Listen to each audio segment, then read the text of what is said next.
në të ardhmen. Nuk dihet gjyqi se kujt mund t'i jap të drejtë, por nga ana tjetër duket se një çështje gjyqësore do të nisë. Pikërisht për këtë kam kontaktuar me të dyja palët, ndërkohë që nga ana e parashkjevisë në emër të Eltoni Lirianit më erdhi një përgjigje dhe tha po, do të ketë një çështje gjyqësore, nuk është si herët e tjera ku thjesht kërcënohet që do t'i shihemi në gjyq dhe asnjëherë nuk ndodh kjo.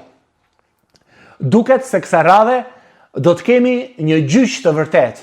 Eltoni Liriani, si përfaqësues apo si një person në ndihmë të parashkjevisë Simakut, bashkë me stafin e tij ligjor, amerikanë dhe shqiptar, ka thënë që kësaj radhe nuk bëhet fjalë për një kërcënim, jo, bëhet fjalë për një gjë të vërtetë. Do të hidhet në gjyq Shqipe Hysenaj për ato që ka deklaruar për parashkjevisë Simakun.